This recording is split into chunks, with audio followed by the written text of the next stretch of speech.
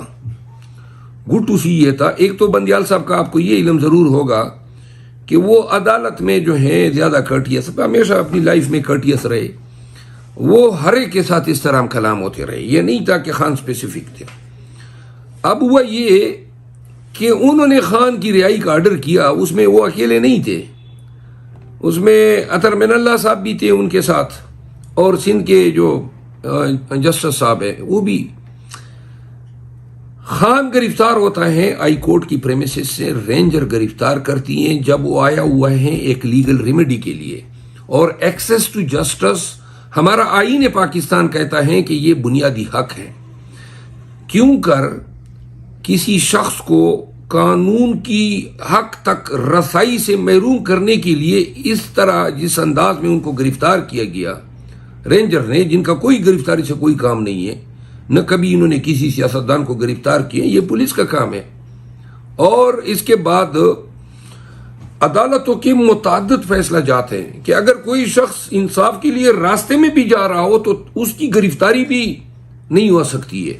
Reported judgements ہیں. ایک NAB کا یہ جو جسٹس قیوم مرحوم صاحب ہیں، وہ اس وقت اٹارنی جنرل تھے، اور اس زمانے میں بابر اعوان صاحب، ڈاکٹر بابر اعوان صاحب اپنے کلائنٹ کو لے کر گئے تو سپریم کورٹ کے پارکنگ لاٹ سے ان کو اٹھا لیا گیا. نیب کا کیس تھا، نیب نے اٹھایا، تو اس شخص کو اسی انداز میں چھوڑا گیا جو ریلیف خان صاحب کو دی گئی. اور اگر سپریم کورٹ یہ نہ کرتی اور سپریم کورٹ یہ کہتی کہ یہ درست ہیں، تو آپ یقین کریں کہ یہ اتنا ڈیمیجنگ ہوتا، یہ اتنا خطرناک فعل ہوتا کہ اس کے بعد اداروں، پولیس، بیوروکریسی، ان کے آگے کوئی مائی کلال بند باندھ ہی نہیں سکتا تھا.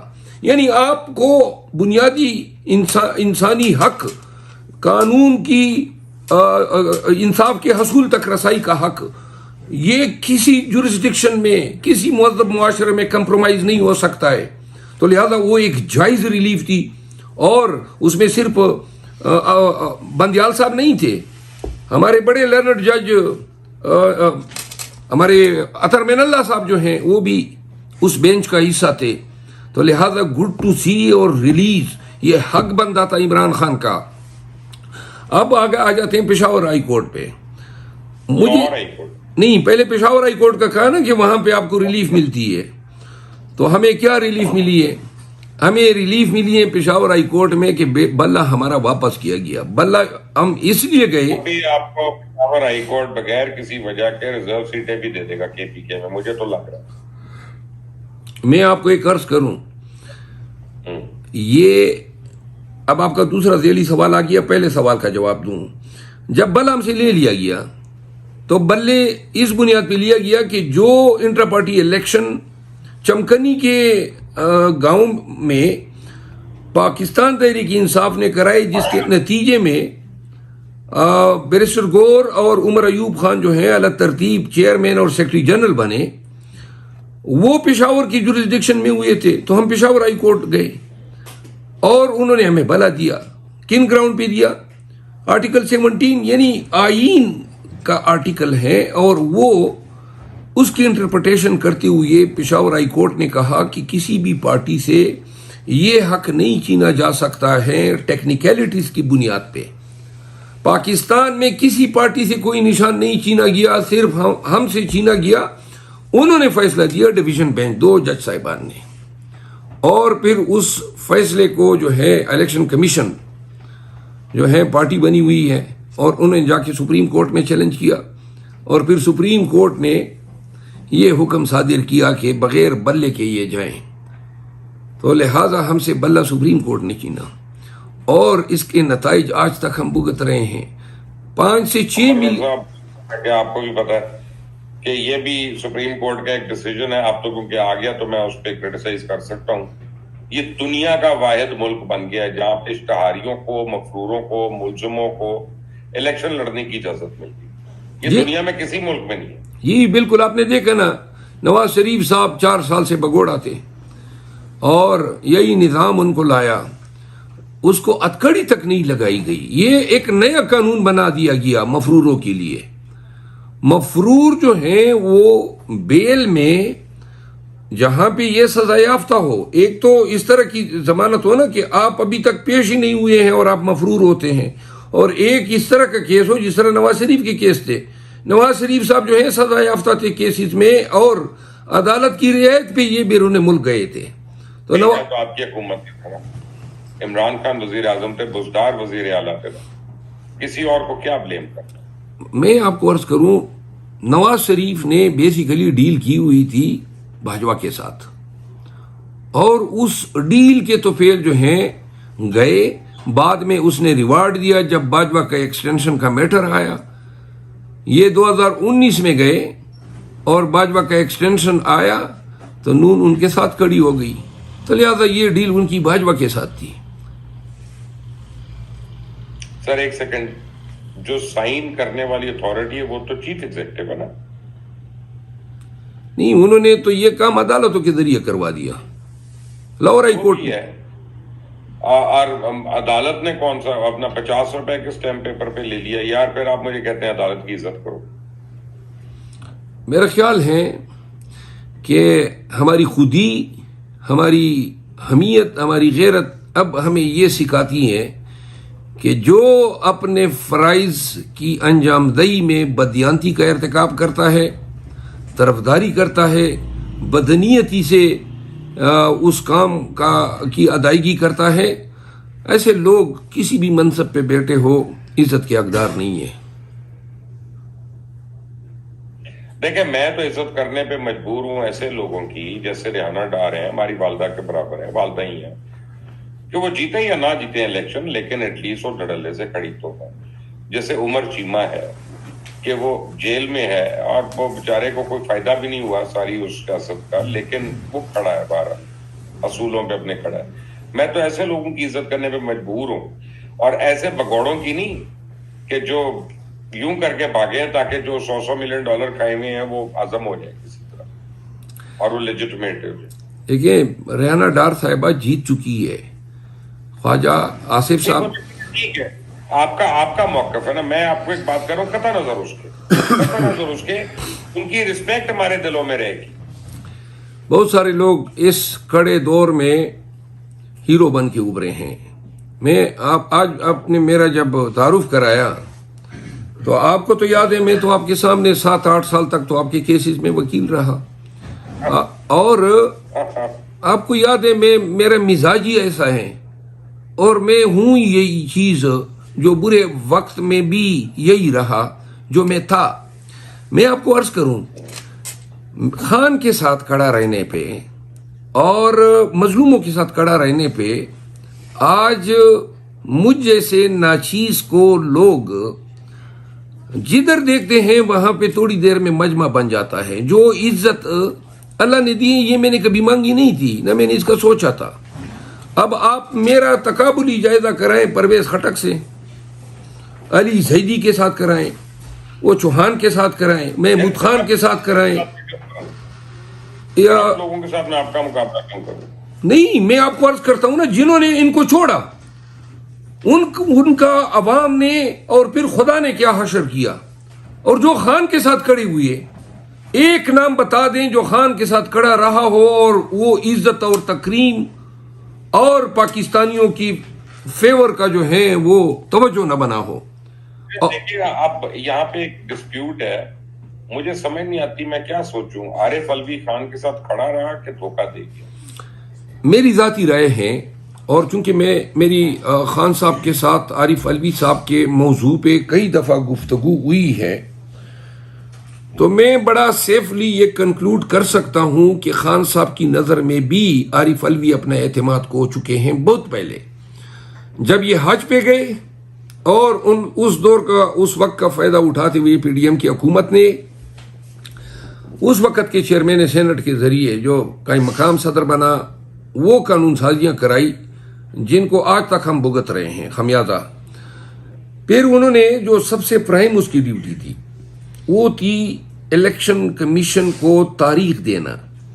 انہوں نے کیا کیا، جو یہ ظلم کیا انہوں نے پاکستان کے ساتھ بھی، آئین کے ساتھ بھی، اور اس کے علاوہ پاکستان تحریک انصاف کے ساتھ بھی، انہوں نے اپنے اس عہدے سے، اس منصب سے انحراف کرتے ہوئے، اور انگریزی کا ایک ورڈ ہے شرک، اپنی ڈیوٹی کو شرک کرتے ہوئے SHIRK، انہوں نے الیکشن کمیشن کو لکھا کہ جی آپ تاریخ مقرر کر دیں۔ اس سے بڑی انٹلیکچوئل ڈسانیسٹی کوئی نہیں ہو سکتی ہے۔ تو لہٰذا میں نے اسی دن، جس دن انہوں نے یہ کام کیا، میں نے میڈیا پہ بولا تھا، اور بعد میں جب خان صاحب سے دوسرے تیسرے دن ملاقات ہوئی تو خان صاحب نے اس کی تائید کی، اور خان صاحب نے جو ہے ان کے لیے انتہائی ناپسندیدگی کا اظہار کیا۔ کوئی کیڑا نکالنے والا ڈاکٹر جو ہے، یہ نہ گھر کا رہا نہ گھاٹ کا رہا۔ دیکھیں، آج میں نے کہیں اس کا انٹرویو دیکھا کراچی میں، گھر میں بیٹھ کے وہ اب قانون کی باتیں کر رہا ہے۔ اللہ کے بندے، جب آپ اس منصب پہ فائز تھے، اور جب آپ عزت بھی کما سکتے تھے، امر بھی ہو سکتے تھے اپنی پارٹی کے ساتھ اور عوام پاکستان کے ساتھ وفاداری پہ، تب آپ نے جو ہے ہمارا ساتھ چھوڑ دیا۔ اور جبکہ صدر پاکستان کے منصب پہ آپ بیٹھے ہوئے تھے، کوئی آپ کو کوئی گھر سے اٹھا نہیں سکتا تھا، کوئی آپ کو مار پیٹ آپ کے ساتھ نہیں کر سکتا تھا، لیکن دھمکیوں سے ڈر کے حضرت نے جو کیا، میرا خیال نہیں ہے کہ اس کے لیے کبھی بھی پاکستان تحریک انصاف کے دروازے پہ کوئی ویلکم کرے گا۔ اچھا جی، کیا PTI نے آفیشلی عادل راجہ اور حیدر مہدی کا بائیکاٹ کر دیا ہے کہ دبے لفظی ہے؟ پاکستان تحریک انصاف نے اس معاملے پہ ڈسکشن کی، یہ معاملہ پارلیمانی کمیٹی میں بھی میں لے گیا، اور یہ معاملہ جو ہے خان صاحب کے نوٹس میں بھی آ چکا ہے، اور باقاعدہ طور پہ اسد قیصر صاحب نے اس کا اعلان کیا، پوری دنیا کو بتایا کہ یہ ان کے ساتھ ہمارا کوئی تعلق نہیں ہے، اور یہ اگر PTI کا نام استعمال کر رہے ہیں تو PTI کے ورکرز کو یہ ایڈوائس ہوئی ہے کہ ان سے دور رہیں، ان کو ان فالو کریں، اور ان کی کسی مہم کا حصہ نہ بنیں۔ کیا یہ سچ ہے کہ خان صاحب کو اعلیٰ عہدیداروں نے جیل کے اندر ملاقاتیں کی ہیں؟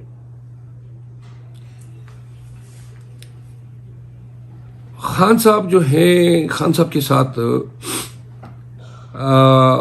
یہ جو اعلیٰ عہدیدار کا لفظ آپ نے استعمال کیا، اس کی میں نام اس لیے لیتا کہ ایک جرنلسٹ کو تو آپ نے پہلے اٹھوا چکے ہیں، مجھے بھی اٹھوانا ہے۔ نہیں، میں آپ کو عرض کر دوں، دیکھیے یہ اٹھوایا جانا بھی اب روٹین ہو گیا ہے، ٹھیک ہے نا جی۔ ہمیں ہر وقت مینٹلی فزیکلی اس عمل کے لیے تیار رہنا چاہیے۔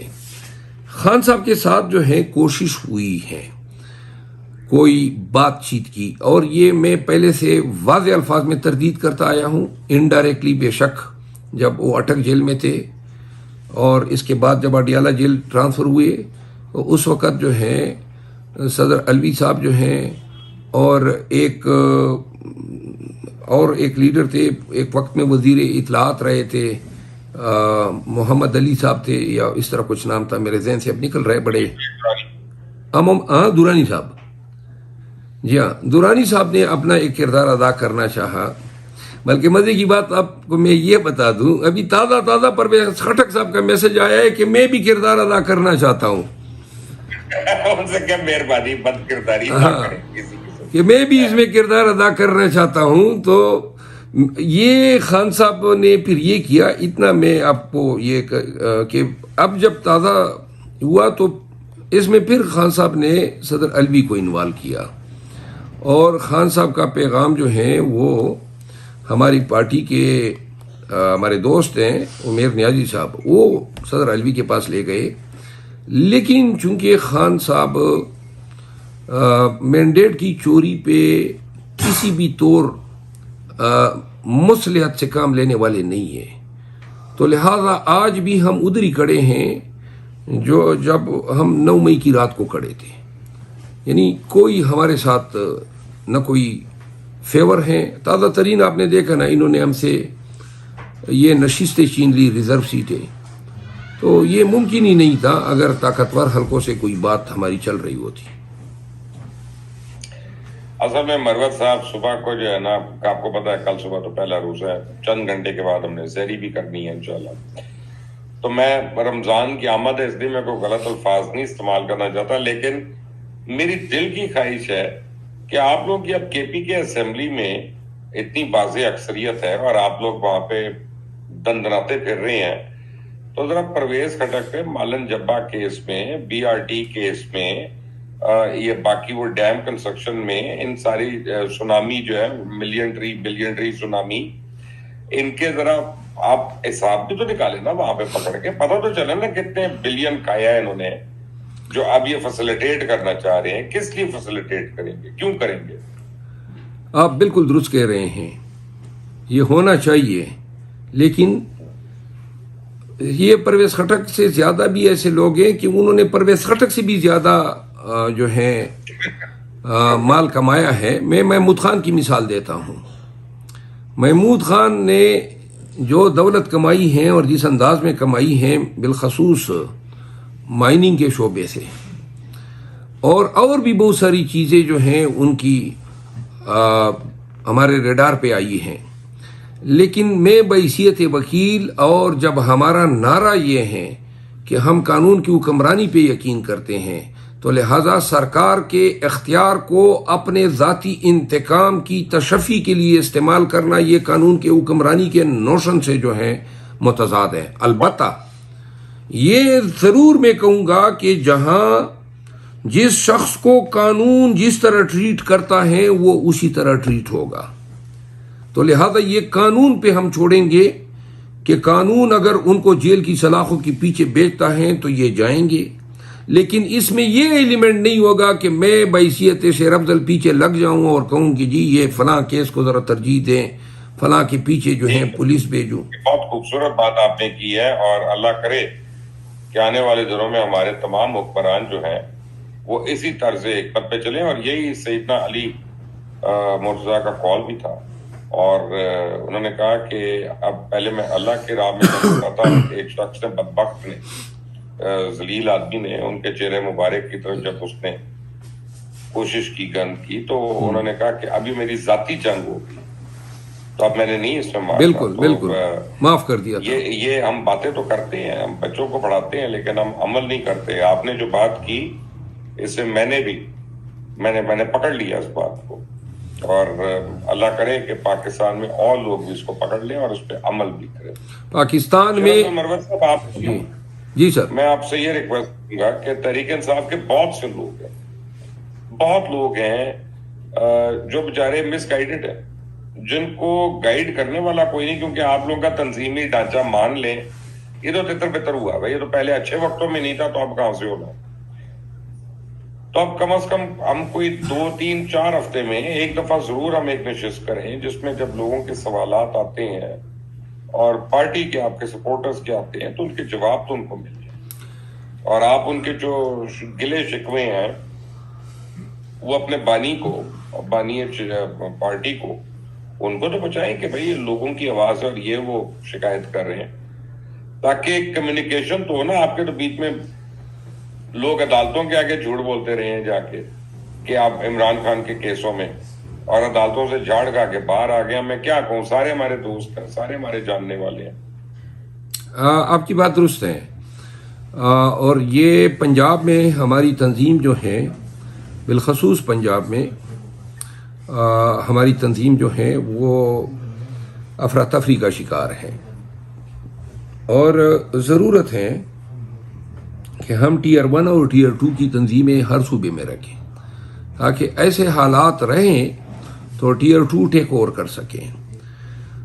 اب جو ہے جب حکومت یا اختیار جو ہیں، شاید میں اب یہ کہنے میں ایک بجانب ہوں گا کہ فی الوقت مجھے یہ نظر آ رہا ہے کہ اختیار جو ہیں اب صحیح معنوں میں پولیس یا ڈی سی خود استعمال کر رہا ہے۔ پہلے یہ ڈی سی اور پولیس جو ہیں یہ استعمال ہوتے تھے، تو استعمال ہونے میں یہ ان کے عمل جو تھا نا وہ اتنا تیز تر ہوتا تھا، اتنا مضر ہوتا تھا، اتنا ناگہانی ہوا کرتا تھا. لیکن سیاسی ورکروں نے تو ساری عمر ان کو تو بکتا ہے، لیکن ان کا وہ روپ اس لیے تیز تھا یا مہلک تھا کیونکہ وہ استعمال ہو رہے تھے. اب جب یہ اسمبلیاں بنی ہیں، میں خود ذاتی طور پر یہ فیل کر رہا ہوں کہ شاید اب ہمارا واسطہ جو ہے وہ اب پولیس سے پڑھنے والا ہے، یا سرکار ڈی سی سے پڑھنے والا ہے، یا ڈی پی او یا آئی جی سے پڑھنے والا ہے. یہ تھوڑی سی آسانی ہے میرا خیال ہے، جب تک کہ دوبارہ کوئی ایسے حالات نہ پیدا کیے جائے کہ ان کا اختیار جو ہیں وہ دوبارہ کوئی کنٹرول میں نہ لے.